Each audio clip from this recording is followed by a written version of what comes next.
Mobile पे सब लोग देख लेंगे, जो परचेज है वो भी, जो नहीं है वो भी। ठीक है, एप्लीकेशन खोलिएगा, उस पर आज का क्लास सबको मिल जाएगा।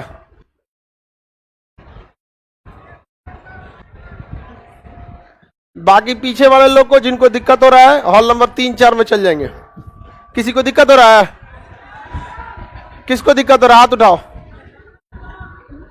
आ जाओ। नीला शर्ट उठो, टोपी वाले उठो, जल्दी जल्दी जल्दी जल्दी। टोपी नीला शर्ट जल्दी उठो, हम आएंगे तो बहुत दिक्कत करेंगे। जल्दी उठो, उठा जो उधर को टोपी पहन ले, पीछे जल्दी जाओ। उसको दिक्कत हो रहा है, उसको गेट खोल के नीचे भेजो। नीला सी टी शर्ट पहना था, हाँ जल्दी निकल, जल्दी जल्दी जल्दी निकल। लाइव हो गया है क्लास, दिक्कत हो रहा था उसको, हॉल नंबर 1 के लायक नहीं है। हाँ। इधर निकल जल्दी, उसको बाहर करो।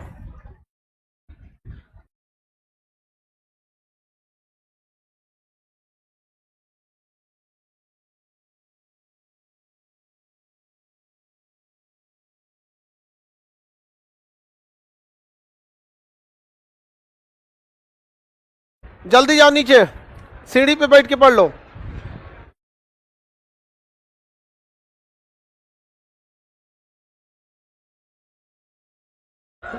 दिक्कत हो रहा था, जाओ, अब कभी नहीं होगा दिक्कत।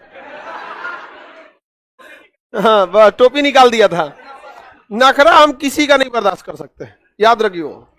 आप जहां हैं वहीं रहिए। कौन ही पकड़ लिया लड़की है, हाथ पर बाल ओल बांध के घर से आया करो, समझ में आ गया ना? घर है तुम्हारा नहीं, क्लासरूम है, घर मत समझो इसको। यहाँ बैठ के बाल झाड़ेंगी, यहाँ पे लोल कहीं की, पूरा लड़का सबको डिस्टर्ब करेगी। जितना टेढ़ टाढ़ रहती है, ज्यादा नखरा दिखाती है। यहाँ कोई बाल झाड़ दी, काट देंगे बाल हम। लड़का सबको कोई डिस्टर्ब नहीं होना चाहिए। बाकी जितने हॉल में लड़के हैं लोग, सारे लड़के लोग को देखिए, किसी को दिक्कत अगर आज भर हो रहा है तो आप लोग आज मोबाइल पे सबके लिए अलाउ होगा, एक्सेस सबको है। फर्स्ट क्लास में थोड़ा सा डिस्टर्बेंस हो जाता है, एडजस्ट नहीं हो पाता। 2-4 तो लड़का देखते करते हैं, अभी दुगो को निकाले, अभी उसको हम झाड़ दिए, दुगो बाल झाड़ रही थी यहाँ बैठ के। बाल उल सब झाड़ झाड़ के आया करो, घरे से बांध के आओ। यहाँ पे लहराने के लिए क्लासरूम नहीं है, बढ़िया से 2 गो चोटी करो, चुपचाप चलाओ, नहीं तो 1 को बनाओ। चलो यहाँ लहराने के लिए चलाओगे लोग तो फिर काट देंगे हम यहीं पे टेढ़ टाढ़। हाँ चलिए बाबू, देखते हैं हम लोग हिस्ट्री। हिस्ट्री जो है अतीत का अध्ययन। अतीत मतलब होता है पुराना चीज जो बीत चुका है, उसे क्या कहते हैं? अतीत। और उसी को क्या कहते हैं? हिस्ट्री। अमूमन हिस्ट्री कल के समय को भी हिस्ट्री कहा जा सकता है, लेकिन कल के समय को हिस्ट्री इस मतलब पढ़ने के उद्देश्य से देखिएगा, अतीत में गुजरे हुए महत्वपूर्ण घटनाओं का संग्रह क्या कहलाता है? हिस्ट्री कहलाता है। पहले ऐसा नहीं कि पहले की ऐसी घटना हो चुकी है जो कोई इंपॉर्टेंट नहीं है, तो ऐसी घटना जिसका कोई इंपॉर्टेंस नहीं रहेगा, अगर वो बीत गया है तो वो हिस्ट्री नहीं कहलाएगी। हिस्ट्री के लिए उस चीज का इंपॉर्टेंट होना जरूरी है। एच से हो गया हिस्ट्री, एस से हो गया हेरोडोटस। हिस्ट्री के बाबूजी किसे कहा जाता है? हेरोडोटस। हेरोडोटस को इतिहास का क्या कहा जाता है? जनक। इतिहास का जनक किसे कहा जाता है? हेरोडोटस को। किसी को दिक्कत नहीं ना? हॉल नंबर 5 वाले लड़के लोग अब मोबाइल में देखिए, अगर दिक्कत हो रहा है तो थोड़ा HDMI का प्रॉब्लम है। हॉल नंबर 5 एकदम सही था, आज तक कोई प्रॉब्लम नहीं हुआ था, सोच रहा आज को दिक्कत हो गया। जो हॉल नंबर 5 में लड़के हैं तो आप देख लीजिए, आज बार एडजस्ट कीजिए उसको, सही हो जाएगा बहुत जल्दी। ऑटोमेटिक पगला गया है वो। देखिए हिस्ट्री के जनक किसे कहा जाता है? हेरोडोटस। किसे कहा जाता है? हेरोडोटस। किसे कहेंगे? हेरोडोटस। हिस्ट्री के जनक। इतिहास के कालखंडों को हम लोग 3 भागों में बांटते हैं। हालांकि आपको इतिहास को कितने भाग में बांटेंगे? 3 भाग में हम लोग को इतिहास बांट के पढ़ना है। पहला होता है आपका एकदम पुराना, जो सबसे पुराना रहा था उसे कहेंगे प्राग ऐतिहासिक। क्या कहेंगे? प्राग ऐतिहासिक। क्या कहेंगे? प्राग ऐतिहासिक। एक रहेगा आद्य ऐतिहासिक। आद्य ऐतिहासिक, आद्य ऐतिहासिक। एगो कहेंगे ऐतिहासिक। ऐतिहासिक क्या हो गया? ऐतिहासिक। देखिए प्राग ऐतिहासिक उस कालखंड को कहते हैं जिसमें कोई भी लिखित स्रोत नहीं मिला है, जिसमें कोई भी लिखित जानकारी नहीं मिलती है, उसे हम लोग कहते हैं प्राग ऐतिहासिक। लिखित स्रोत नहीं मिलने वाले को क्या कहेंगे? प्राग ऐतिहासिक। जिसमें लिखित स्रोत मिला है उसे आद्य। इसके लिखित स्रोत को कोई पढ़ नहीं पाया है, उसीलिए इसे क्या कहते हैं, आद्य ऐतिहासिक। और इसमें भी लिखित स्रोत मिला है लेकिन इसे पढ़ा भी जा सका, तो जिसमें लिखित स्रोत मिला नहीं है उसे प्राग ऐतिहासिक, जिसमें लिखित स्रोत मिला है लेकिन पढ़ा नहीं जा सका आद्य, जिसका लिखित स्रोत है और पढ़ा भी जा चुका है उसे ऐतिहासिक कालखंड के नाम से जानते हैं। ऐतिहासिक कालखंड, किसी को कोई दिक्कत नहीं ना है? आद्य ऐतिहासिक, प्राग ऐतिहासिक और ऐतिहासिक। सबसे पुराना कालखंड, सबसे पुराना। अब हम लोग देखते हैं ऐतिहासिक को, इसमें कोई लिखित स्रोत है? कोई लिखित स्रोत नहीं है, एकदम दलिद्र था मानो। किसमें? प्राग ऐतिहासिक में। और इसमें थोड़ा बहुत पढ़ा लिखा था, ऐसा न लिख के गया है पता नहीं चलता है। आप लोग में भी कई लड़कों की हैंड राइटिंग होगी ऐसे जो लगता होगा आद्य ऐतिहासिक है, हालांकि लड़कियों की हैंड राइटिंग सही होती है। हैंड राइटिंग है तो बस सही होता है, लड़की सबका हैंड राइटिंग क्या रहता है, ठीक रहता है। ऐतिहासिक कालखंड को हम आपको आगे जब पढ़ाएंगे तो फिर इसे 4 भाग में आपको पढ़ाएंगे। ऐतिहासिक कालखंड को कितने भाग में? जिसे एंशिएंट हिस्ट्री, प्राचीन इतिहास कहेंगे। इसमें डेट का कोई महत्व तो नहीं रहेगा, 400 ईसा पूर्व, 500 ईसा पूर्व, ऐसे टाइप का रहेगा। समझ में आ गया कि नहीं? और ये लगभग इसको आपको पढ़ना है, इसमें 2000 सालों का इतिहास पढ़ना है। कितने सालों का? 2000 साल।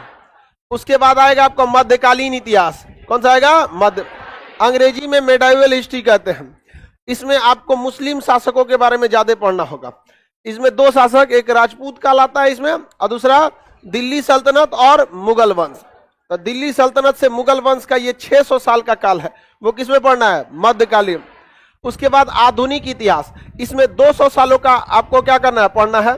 आधुनिक इतिहास में भारत में अंग्रेज जब आ गए सब, तब से हम लोग किसमें पढ़ते हैं? आधुनिक इतिहास। किसमें? आधुनिक इतिहास में। तो जितने अंग्रेज वगैरह वाला किसमें पढ़ेंगे लोग? आधुनिक इतिहास में। उसके बाद एक हो गया आपका विश्व का इतिहास। कौन सा? विश्व का इतिहास। विश्व का इतिहास, इसमें आपको प्रथम विश्व युद्ध, द्वितीय विश्व युद्ध, जर्मनी का एकीकरण, इटली का एकीकरण, चीन की क्रांति, वॉल्शेविक क्रांति, खूनी रविवार, चुड़ैलों का धावा, ये सब चीजों के बारे में पढ़ना है। समझ में आ गया कि नहीं आ रहा? चुड़ैलों का धावा रियल में हुआ था। 10,000 महिलाएं घेर ली थी जब राजा को, उसी को क्या कहा जाता है? चुड़ैलों का। ये हम नहीं बोल रहे हैं, हमारा गुस्सिया के मत देखो लोग, इतिहास में जो लिखा है वही हम पढ़ा रहे हैं। समझ में आया कि नहीं आ गया? हम कौन होते हैं बोलने वाले? दुका करिए। हाँ, लड़कों लोगों की बानरी सेना थी, एकदम ये तो सीरियस ले लिया हम। तो लड़का को आप कह दीजिएगा बानरी सेना, कभी नहीं गुस्सा होगा। लड़का ही ये एक ऐसा प्राणी है ना जो कभी किसी फालतू चीजों को दिल पे नहीं लेता है। लड़का एक ऐसा चीज है जिसका ऑटोमेटिक ऐसा सॉफ्टवेयर होता है जो केवल अच्छे चीजों को डाउनलोड मारेगा, बाकी जाए रीड एंड डिलीट। कैसे? व्हाट्सएप पे कोनो ग्रुप में ढेर मैसेज आता है, क्लियर चैट, उसको बानर बोल दीजिए, घोड़ा बोल दीजिए, गधा बोल दीजिए, क्लियर चैट मार देगा। हम इस सबको कम बोलते हैं, दलिद्र, बनमानुस, काला जामुन, कुछ बोलते रहते कि नहीं बोलते? जैसे इसी को देखो बगुला बोलते हैं। बताए विश्व का इतिहास यहाँ पे देखिए। तो इस सारे चीजों के बारे में हम लोग को क्या करना है? पढ़ना है। किसमें? विश्व के इतिहास में। यहां से एक सवाल एक आध पूछते हैं, इन दोनों को मिला के 3 सवाल पूछेगा बस, इन दोनों को मिला के इसको पढ़िएगा। तो हइयो कितना है? 2 दिन में दोनों पढ़ लेते हैं और फिर अगले 5 महीना तक इसको पढ़ते हैं। समझ आ गया कि नहीं आ गया? बहुत बड़ा चीज है हिस्ट्री। वो अब अलग बात है कि अब पीडीएफ और मटेरियल हो जाने की वजह से थोड़ा सा क्या हो गया है? इजी हो गया है, वरना पहले बहुत ज्यादा दिक्कत होता था। जब लिखवाना पड़ता था तो बहुत दिक्कत होता है। आप लोग को कोई दिक्कत? हाँ, मोबाइल पे देख लो, दिख रहा है कि नहीं दिख रहा? चलिए अब आगे देखते हैं हम लोग। पहला कहां से इतिहास स्टार्ट करते हैं? प्राग। इसे अंग्रेजी में क्या कहेंगे? प्री हिस्ट्री, प्रोटो हिस्ट्री और ये historic. Pre history, proto history और ये हिस्टोरिक काल हो जाता है। प्री हिस्ट्री को क्या कहेंगे? प्राग ऐतिहासिक। प्रोटो आद्य, एक प्राग ऐतिहासिक, प्रोटो हिस्टोरिक को आद्य। जिसमें लिखित स्रोत है, लिखित स्रोत है किंतु पढ़ा नहीं गया है। लिखित स्रोत है ये नहीं है, देखिए इसमें ना आधुनिक भारत में एक और हिस्सा जुड़ता है जिसे कहते हैं नेहरू काल, बट वो इंपॉर्टेंट उतना नहीं होता है, वो स्टैटिक जीके का हिस्सा हो जाता है, क्योंकि आजादी के बाद क्या क्या कांड हुआ था वो सब किसमें पढ़ना होता है, नेहरू काल में होता है। आगे बढ़ जाएं, अब स्टार्ट कहां से करते हैं, कहां से, प्राग ऐतिहासिक से चालू करते हैं। प्राग ऐतिहासिक इतिहास का वह कालखंड जिसमें लिखित स्रोत नहीं है उसे क्या कहते हैं, प्राग ऐतिहासिक। प्राग ऐतिहासिक कौन सा काल, प्राग ऐतिहासिक काल। प्राग ऐतिहासिक काल हो गया प्री हिस्टोरिक का पीरियड, प्री हिस्टोरिक पीरियड। देखिए इस समय मानव जो था ना, आदमी जो था पूरी तरह से दलिद्दर था, उघारे घूमता था, खाना जहां मिल गया वहीं उसका बसेरा हो गया। जैसे जानवरों को देखिएगा ना, जहां खाना मिलेगा वही चरते चल जाएगा, वहां पे शाम को अपना मवेशी पकड़ के लाना पड़ता है ना, तो दूसरे एरिया में चल जाएगा। तो मानव पहले क्या था, दलिद्दर। तो हम लोग का ये पूर्वज यही है, लोग समझ में आ गया कि नहीं आ गया, मानव का पूर्वज यही दलिद्दर वाला है सब यहाँ पर। इस समय मानव का जीवन पूरी तरह से उटपटांग था, प्राग ऐतिहासिक में कोई भी लिखित स्रोत नहीं मिला है। इस समय किसी भी प्रकार का लिखित स्रोत नहीं है। इस समय पत्थर के औजारों का प्रयोग होता था, अतः प्राग ऐतिहासिक काल को हम लोग स्टोन एज भी कहते हैं, यानी पाषाण काल भी कहते हैं। क्या कहेंगे, पाषाण काल। पाषाण मतलब क्या होता है, पत्थर। स्टोन एज कहा जाता है। प्राग ऐतिहासिक काल को क्या कहते हैं, स्टोन। यहाँ ज्यादातर किसके प्रयोग होते थे, पत्थरों के। बेहतर पहले भी पत्थर बहुत होता है, आज से अगर 50 साल पहले आप देखिएगा, अपनी दादी से पूछिएगा, चक्की होता था आटा पीसने के लिए, अभी भी होता है, जाता होता था, इसे जाता। आज भी देखिएगा सरसों वरसों पीसा जाता है किसमें, दाल। हाँ जो चीज पीसना है पीस दीजिए, उसमें दाल पीस दीजिए। देहात में अभी देखिएगा मिर्चा का जो अचार होता है ना, ठंडी के दिन में सबके घर में मिर्चा का अचार भराने लगता है, तो उसके लिए सरसों पीसा जाता है। तो ये बकलो लिए सरसों नहीं पीसा था, उसको कहा जाता है दर दिए हैं, दरा जाता है सरसों। तुम लोग को कुछ नहीं पता है। चलो अब ध्यान दो, इधर पत्थर के प्रयोग होते थे। आज भी देखिएगा मसाला तो आज भी पत्थरे से पीसा जाता है। सिलवट लोटा पे होता है कि नहीं, 80-80 वाला होता है, ऐसे वो मिक्सर से पीस देगा सर, तो वो अच्छा होता है मसाला पीसना सिलवट से। उसका टेस्ट भी सही रहता है और उससे स्वास्थ्य भी सही रहता है। समझ में आ गया कि नहीं आ गया। अब मिक्सर वाला जो होता है उसको पीसिएगा तो आपके शरीर का फैट बर्न नहीं होगा। और वही धीरे धीरे देखिएगा ना, जब बिया करके लाएंगे अब साइकिल के चक्का हो जाएगा ट्रैक्टर का चक्का, वही दिक्कत है। तो थोड़ा सा काम करना भी क्या है, जरूरी है। आप लोग इस सब चीजों पे ध्यान दीजिएगा। ध्यान देना है ना, हाँ चलो ध्यान देते रहना। पाषाण काल में किस चीज का प्रयोग होता था, किसका प्रयोग, पत्थर यानी स्टोन का, इसलिए इसे क्या कहा गया, स्टोन है। इसमें 4 खंडों में बांटा गया। सबसे पहले खंड को कहा गया पूरा पाषाण। सबसे पुराना काल को क्या कहा गया, पूरा पाषाण। उसके बाद जो आया उसे मध्य पाषाण। कौन सा कहा गया, मध्य पाषाण। क्या कहा गया, मध्य पाषाण। इसके बाद जो आया नव पाषाण। कौन सा काल, नव पाषाण। कौन सा काल, नव पाषाण। पहले इतना समझिए, नव पाषाण। और नव पाषाण जब खत्म हो गया तो इसे कहेंगे उत्तर पाषाण। इसी को कहेंगे, तांबे की खोज हुई थी इसलिए ताम्र पाषाण। तांबे की खोज होने की वजह से ताम्र पाषाण। कौन सा काल, ताम्र पाषाण। बताइए पाषाण काल कितने भाग में है, सबसे पुराना पूरा पाषाण, मध्य पाषाण, नव पाषाण, उत्तर पाषाण। उत्तर पाषाण मतलब पाषाण काल कभी भी कोई चीज खत्म हो जाता है तो उसको कहते हैं उत्तर। जैसे वैदिक काल खत्म हो जाएगा तो उत्तर वैदिक, मौर्य काल खत्म हो जाएगा उत्तर मौर्य काल, गुप्त काल खत्म हो जाएगा उत्तर गुप्त काल। तो उत्तर का मतलब क्या होता है, खत्म होकर आगे बढ़ जाना।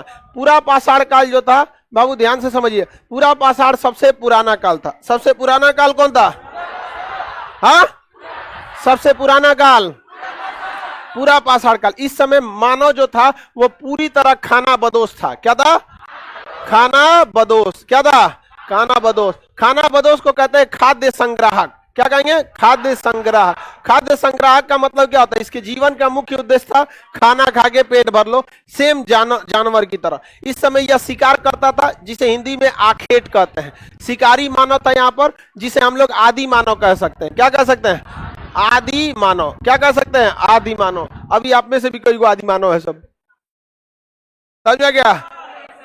दलितर है, आदि मानव नहीं है सब यहाँ पर, बिना मतलब का न टांग लड़ाता है। अभी उससे पूछे था ना, उसको कोई दिक्कत नहीं था। हम किसी को दिक्कत है, हाथ उठाया, गांव का आदत है, कोनो चीज में टांग लड़ा दो, उठा के भेज दिए यहाँ पे शांत हो गया। और भी किसी को दिक्कत हो रहा है लड़की लोग में? लड़की लोग को कोई दिक्कत? सबसे दिक्कत तो लड़की सबको होता है। किसी को भी दिक्कत हो तुरंत बताइए, कोई समस्या हो जाए तुरंत बताइए। समस्या को सॉल्व थोड़ी करते हैं, जिसको समस्या है उसी को भेज देते हैं समस्या खत्म हो गया। चलिए आप ध्यान से समझिए, यहां देखते रहो, उसमें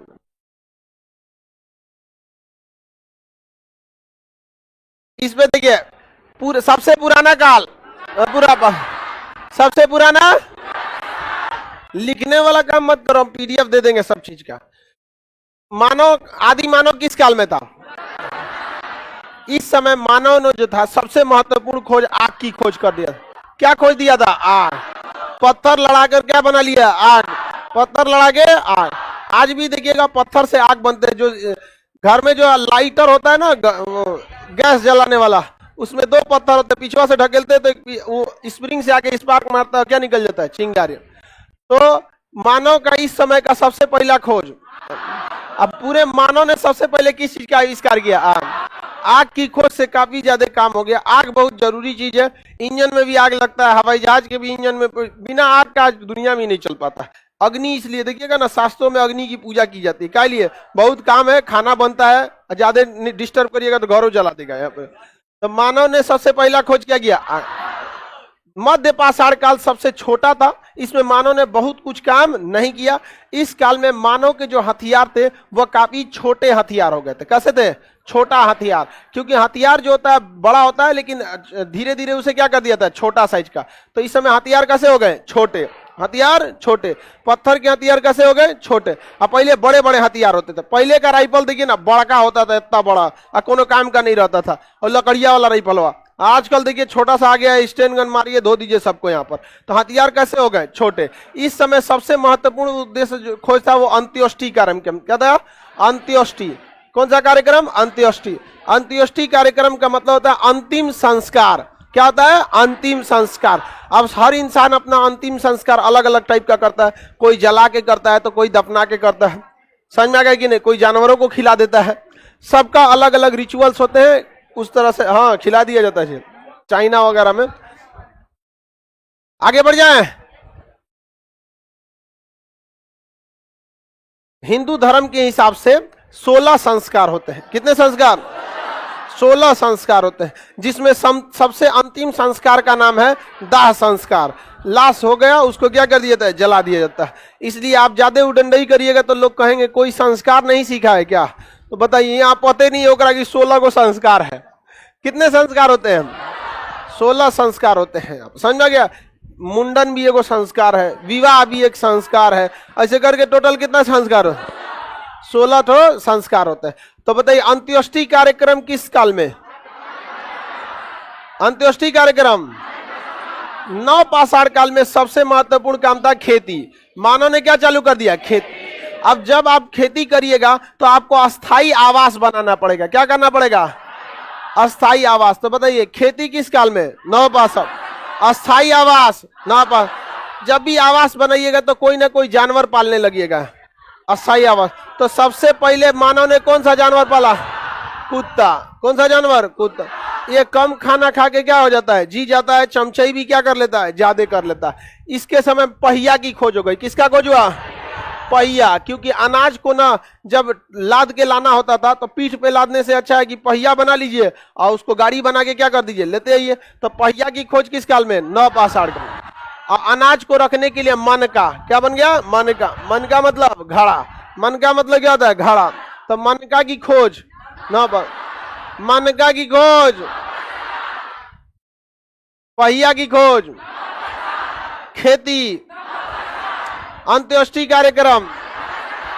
अंत्योष्टि कार्यक्रम, हाँ, आग की खोज, तांबे की खोज, उत्तर पाषाण, तांबे की खोज, ताम्र पाषाण या उत्तर पाषाण। मानव द्वारा खोजी गई पहली धातु, मानव द्वारा किया गया पहला आविष्कार आग के, मानव द्वारा पहला जानवर, हाँ, मानव द्वारा बोई गई पहली फसल जौ। खेती में सबसे पहले क्या हुआ था? जौ और गेहूं, जौ और गेहूं। पहली खेती जौ और गेहूं की, जौ और गेहूं। अब पहली धातु, पहली धातु तांबा था, पहली धातु तांबा। खेती में बताएंगे पहली खेती, पहली खेती जौ और गेहूं, जौ और गेहूं। यह खेती आज से 7000 ईसा पूर्व हुई थी। कब हुई थी? 7000 पूर्व ईसा। पाकिस्तान देश में मेहरगढ़ में हुआ था। कहां पे? मेहरगढ़ में। पाकिस्तान के कहां हुआ? मेहरगढ़ में। कहां पर? कौन पहाड़ों के बीच? सुलेमान और किरथर, सुलेमान और किरथर, सुलेमान तथा किरथर, सुलेमान तथा किरथर पहाड़ियों के बीच यह खेती हुई थी। सुलेमान तथा किरथर। किस देश में? पहला जानवर, पहला जानवर, पहली खेती जौ और गेहूं, पहला जानवर, पहला धातु, पहला आविष्कार, पहला आविष्कार आग की खोज। अंत्येष्टि कार्यक्रम किस वर्ष? अंत्येष्टि कार्यक्रम मध्य पाषाण। कोई दिक्कत? लिखिए लोग, मत याद करने पे कोशिश कीजिए, पूरा पीडीएफ दे देंगे तो बबनी तुमको कितना बार कहेंगे? याद कीजिए, याद समझ में आ गया कि नहीं? लड़की सबको अपने पे कॉन्फिडेंस नहीं होता है, कहती से कि हम अगर ऐसे कहेंगे कितना देर याद रहेगा? 10 मिनट। लिख लेना ही ठीक है, ठीक है? गजनी हो लोग, 15 मिनट में भूल जाता था। हाँ, कोई बात नहीं, किसी किसी को समस्या है इस टाइप का, शॉर्ट टर्म मेमोरी लॉस बोलते हैं उसको, तो वो क्या कर सकता है? लिख सकता है। लिख लीजिए आप, अब कब ना लिखेगी। आराम से बोलो तो मन में नहीं करती है, सब सुना दो तो सब समझेगी, एकदम सही हो गया। आप याद हो गया कि नहीं हो गया?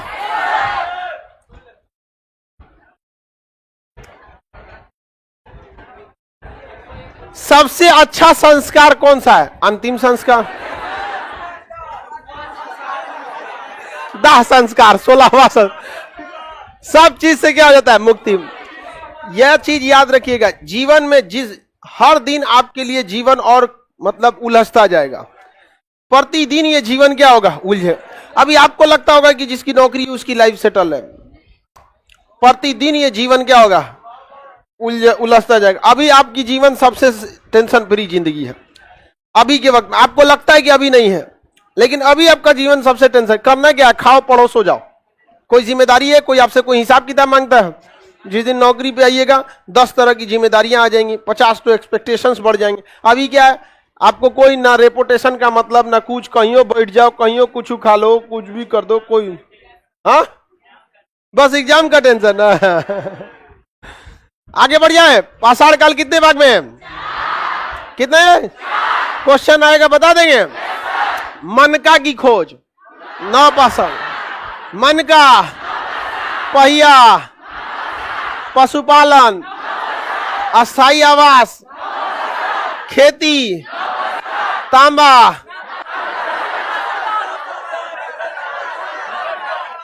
उत्तर पाषाण। तांबा, उत्तर पाषाण, तांबा, तांबा, पहला जानवर, पहला जानवर, पहला जानवर, याद हो गया? पहली खेती जौर, जौर। अब दो गजनी। मानव का पहला आविष्कार आग का खोज। ठीक तो दिमाग काम कर रहा था। 15 मिनट बाद पूछेंगे हम। कितना मिनट दो? 15 मिनट। 15 मिनट बाद फिर पूछेंगे। चलिए बताइए, पहली खेती कितने वर्ष पहले? 7000 ईसा पूर्व। 7000 याद रहेगा ना? तांबे की खोज उत्तर पाषाण। किस कौन सा? उत्तर पाषाण। उत्तर पाषाण में तांबे की खोज हुई, इसलिए ताम्र पाषाण कहते हैं, उसे उत्तर पाषाण बोले। पहली खेती पाकिस्तान के किस शहर में? किन दो पहाड़ों के बीच? सुलेमान और तुम बता बनमानुष, मानव द्वारा पहला पशु कौन था? पहली खेती जो और चावल का साक्ष्य इलाहाबाद के कोल्डिहिवा में, चावल इलाहाबाद के कोल्डिहिवा में कितने संस्कार? 10 अंतिम संस्कार किस? अरे सुन पूरा, मानव ने अंत्येष्टि कार्यक्रम कब चालू किया? हाँ, मध्य पाषाण। अंत्येष्टि कार्यक्रम मध्य पाषाण काल। किसी को कोई दिक्कत है? पाषाण काल याद रहेगा? पाषाण काल किस काल का हिस्सा है? क्या यहाँ कोई लिखित साक्ष्य है? कोई लिखित साक्ष्य नहीं है। क्या मानव यहाँ लिखना जानता था? लेकिन मानव इस समय चित्रकारी सीख गया था और मानव ने भीमबेटका में मध्य प्रदेश के पहली बार क्या बनाया था? चित्र बनाया था। इस तरह से क्या बनाया था? चित्र बनाया था। ऐसे ही मानव ने क्या बनाया था? चित्र। पत्थर पे ऐसे चित्र बनाया था, भाला लेके इससे ऐसे क्या बनाया था? चित्र। आपने मत समझिएगा कि एकदम लिनियार्डो दी विंची टाइप का बनाया होगा, पत्थर पे बनेगा कैसे? लेकिन हाँ, मानव ने क्या करना चालू कर दिया? चित्र कर। समझ में गई ना? आदि मानव का चित्र मध्य प्रदेश के कहां पर? मध्य प्रदेश के भीमबेटका। मध्य प्रदेश के भीमबेटका किस राज्य में है? मध्य प्रदेश के किस जिला में? रायसेन जिला। मध्य प्रदेश का रायसेन जिला। समझ में आ गया कि नहीं गया? भीमबेटका मध्य प्रदेश के रायसेन जिला। भीमबेटका में किस मानव ने चित्र बनाया? आदि मानव। आदि मानव किस काल में हुआ करते थे? किसमें? पूरा पाषाण। किसमें? पूरा। किस काल में मानव का जीवन अस्थायी आवास में हो गया? किसमें? नव। खाना बदोश आखेटक जीवन कौन सा? पूरा।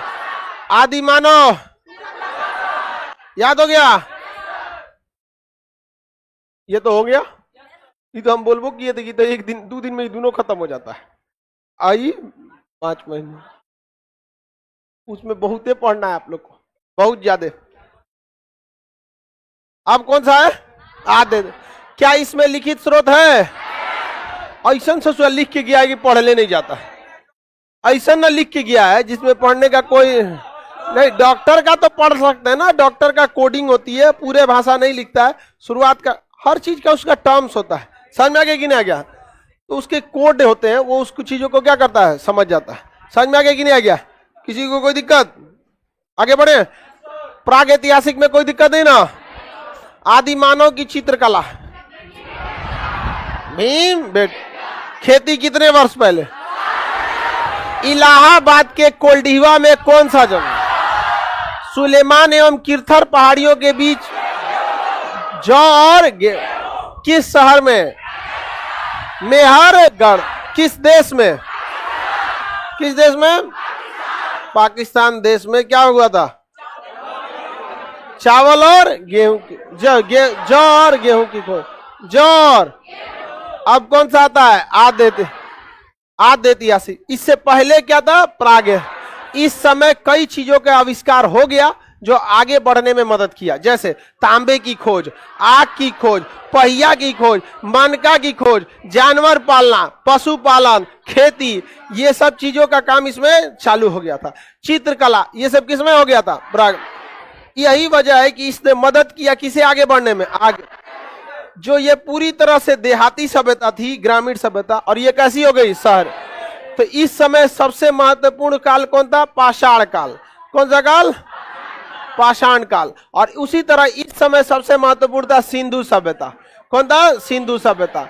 देखिए, सिंधु एक बहुत बड़ी नदी है। सिंधु एक बहुत बड़े, उसकी कई छोटी छोटी नदियां भी हैं जो उसकी सहायक नदी है। झेलम, चिनाब, रावी, सतलज, ब्यास, घग्गर, ये सब, काबुल, कुर्रम, नुब्रा, स्याक, ये सब क्या है? सब उसकी सहायक नदियां। तो मानव को खेती करना था उस समय। मानव जो था उस समय खेती जो करता था, उस समय तो खेती के लिए कोई पंपिंग सेट वगैरह नहीं थे ना, नदियों से ही खेती होती थी। तो सिंधु नदी और उसकी जितनी सहायक नदियां थे, उसके साइड साइड में लोग क्या हो गए? बसने लगे। सिंधु नदी उसके साइड साइड में बसने लगे, वो क्या कहलाए? सिंधु सभ्यता। जैसे अभी हम लोग गंगा घाटी में रहते हैं, गंगा नदी या उसके अगल बगल के क्षेत्र में रहना क्या कहलाता है? गंगा घाटी। पूरा बिहार किस घाटी में है? गंगा घाटी, क्योंकि यहाँ आपको हर एक नदी गंगा में आके मिलेगी, चाहे आप कहीं से भी चले जाइए। अभी लखनदेव नदी पे एगो बांध टूट गया ना, उद्घाटन से पहले ही, सीतामढ़ी में है ना लखनदेव नदी। बाढ़ के समय पानी रहता है, अदरवाइज में तो उसमें पानी एकदम कम हो जाता है। आगे बढ़ जाए, बताइए पाषाण काल किसमें? सिंधु सभ्यता। क्या सिंधु सभ्यता के लोग लिखना जानते थे? जानते, लेकिन दूसरा कोई नहीं जानता था क्या लिखा है। समझ में आ गया कि नहीं? इसका नाम सिंधु सभ्यता क्यों पड़ा? या जिस भी नदी के किनारे बसी थी वह नदी लास्टली किसमें जाके मिल जाती? सिंधु। झेलम के किनारे बसे तो झेलम भी जाके सिंधु में, रावी के किनारे बसे वो भी सिंधु में, चिनाब के किनारे बसे वो भी सिंधु में, घग्गर, जितनी नदियां थी सब की सब किस में जाके मिलती? सिंधु। अतः इसके जितने शहर थे वो सब किस में जाके मिलते? सिंधु। अभी आप देखिए ना, बिहार के किसी भी शहर में रह जाइए, छोटा मोटा नदी मिलेगा और वो नदी लास्टली आगे किस में मिल जाए? गंगा में। समझ में आ गया कि नहीं आ गया? किसी को दिक्कत? जैसे चश्मा वाला जल पड़ा, बहुत दिन बाद आया, क्या हो गया था तुमको? हाँ, शादी कर दिया था तुम्हारा? जा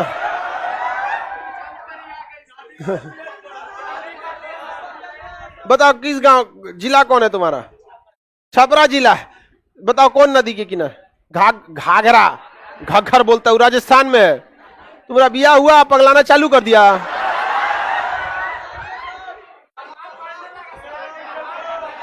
अब चलो अब ध्यान देते हैं। आप काहे इतना जल्दी बिया कर दिया तुम? चलिए अब ध्यान से देखो इधर, छपरा यानी सारण जिला छपरा यानी सारण जिला जो था, कुछ कहता है ओकरा से कौन लव मैरिज करेगी?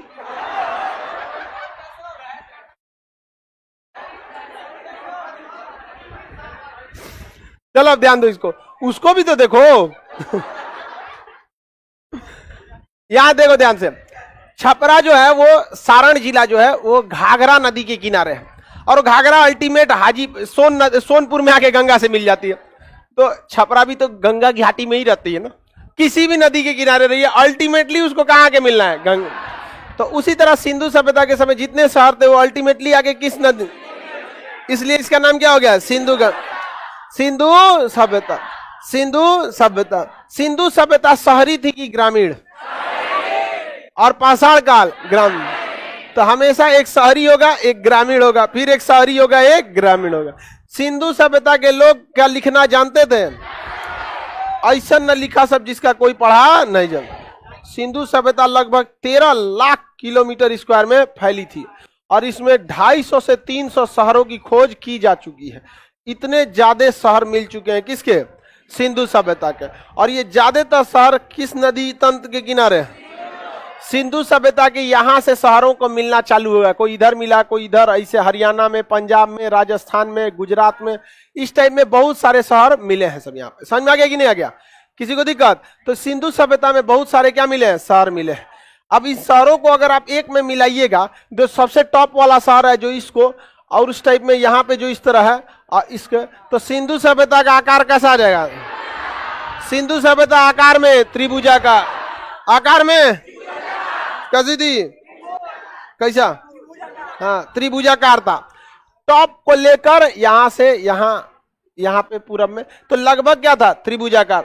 हालांकि इसका एक शहर इधर भी था, तो अब उसको उस तरह से देखिएगा ना, तो ऐसे होना चाहिए, इस टाइप का। तो इसको लगभग त्रिभुज कह सकते हैं, पिज्जा टाइप का था। बर्गर कौन बोलता है ये? तुम हिंदी मीडियम वाला है, नहीं खाया है पिज्जा तो मत बोल। समझ में आ गया? कह कि बर्गर, ऐसा कौन बर्गर होता है तुम्हारे यहाँ? चलो ध्यान दो। अरे हाँ तुम समोसा बोलो, पिज्जा नहीं। पिज्जा वो होता है वो अजबे टाइप का बनाता है सब। हम एक बार खाने गए तो हमसे पता नहीं क्या क्या पूछने लगा, सर चीज बर्स्ट। हम कहे क्या डालेगा यार? हम कहे कि ना बोलेंगे तो कहेगा इसको पता नहीं है। हम कहे डाल दो इसमें। उसके आप कुछ पूछा, सर टॉपिंग्स क्या पूछता है रे भाई, मुझे डाल दो यार चू। फिर पूछ रहा है मोगैम्बो की ऑर्गोनो दुका पूछ रहा है। सोचा ओके उपाम के भी छिड़क दे, इतना ऊपर दुका गोच पात के ऊपर लेके आया। अजबे टाइप का लगता है। और हम लोग कभी खाया नहीं आदमी, नोच नाच के उसमें खाओ इसमें से, तो हम लोग के पास का नहीं है। हम लोग वही मारे भात वाले ठीक है। समझ आ गया कि नहीं आ गया? चलिए अब ध्यान देते हैं। तो सिंधु सभ्यता कोई एकदम परफेक्टली आप कहिएगा कि वो त्रिभुजाकार थी तो नहीं थी, एक लगभग में कहा जाता है त्रिभुजाकार थे। अब जैसे भारत कैसा चतुर्भुज की तरह, भारत कैसा देखिए, एक भुजा ये है, एक ऐसे एक ऐसे एक ऐसे, तो क्या पूरी तरह चतुर्भुज थोड़ी है? अरे मैं थोड़े पढ़ रहे हैं कि आपको चतुर्भुज बनाना है। समझ में आ गया कि नहीं? तो लगभग में ये कैसा था? त्रिभुजाकार। कैसा था? त्रिभुजाकार। ये जितने शहर थे वो किसी न किसी नदी के किनारे थे, और वह नदी अल्टीमेटली किस में जाके मिलते? अतः इसे क्या कहा गया? क्या कहा गया? सिंधु सभ्यता। इसका जो सबसे ऊपरी शहर जो पाया गया वो कश्मीर में, सबसे पश्चिमी शहर जो पाया गया पाकिस्तान में, सबसे पूर्वी शहर उत्तर प्रदेश में, सबसे दक्षिणी शहर महाराष्ट्र। कहां पे? महाराष्ट्र। चलिए सिंधु सभ्यता से पहले इसमें बताइए, ये तो कंफर्म हो गया ना, प्राग ऐतिहासिक कंफर्म, किसी को कोई दिक्कत?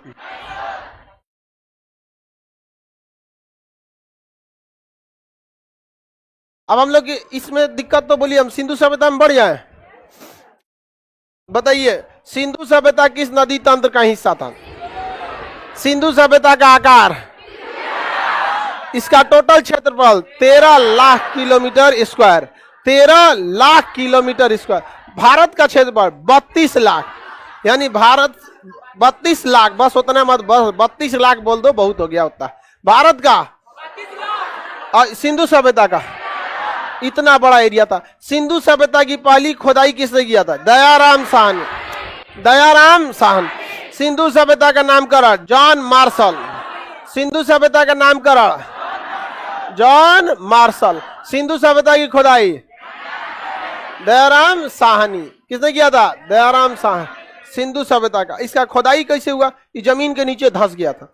जमीन के नीचे क्या हो गया था? धंस, तनी मनी ईटा उटा निकला था, तो लोगों को लगा ईटा निकला होगा। जब खोदाई किया गया, खोदते खोदते देखा गया सोचो तो कमरा निकल गया, एगो पूरा क्या बन गया? कमरा। बगल में खोदा तो एक और कमरा निकला। धीरे धीरे खोद के कहा कि सोचो तो पूरा घर हो गया। समझ में आ गया कि नहीं आ गया? टूटा फूटा था लेकिन क्या पता चल गया? घर की तरह पता चल गया। तो सिंधु सभ्यता का नामकरण किसने किया? John Marshall. खोदाई दयाराम साहनी। बताइए आप लोग को किसी को भी प्राग ऐतिहासिक काल से दिक्कत है? अब हम लोग को क्या पढ़ना है? 2 दिन में हम लोग क्या पढ़ लेंगे? आद्य ऐतिहासिक। क्या पढ़ लेंगे? इस वीक में ये दोनों पढ़ के, इसका दोनों का टेस्ट लेके ये दोनों खत्म। उसके बाद निपटाया जाएगा किनको? प्राचीन। किसको? इस जो प्राचीन भी 2 भाग में बटेगा, उत्तर भारत का प्राचीन इतिहास और दक्षिण भारत। इसमें दक्षिण भारत में चोल आएंगे, चेर आएगा, पांड आएगा, मदुरई आएगा, दुनिया भर के दक्षिण भारत के राजा आएंगे सब। अभी सब के बारे में हम लोग नेक्स्ट क्लास में चर्चा करेंगे। आज के लिए इतना ही रहने देते हैं, ठीक है? समझ में आया कि नहीं आ गया? आप लोग को गजनी समझ में आ गया?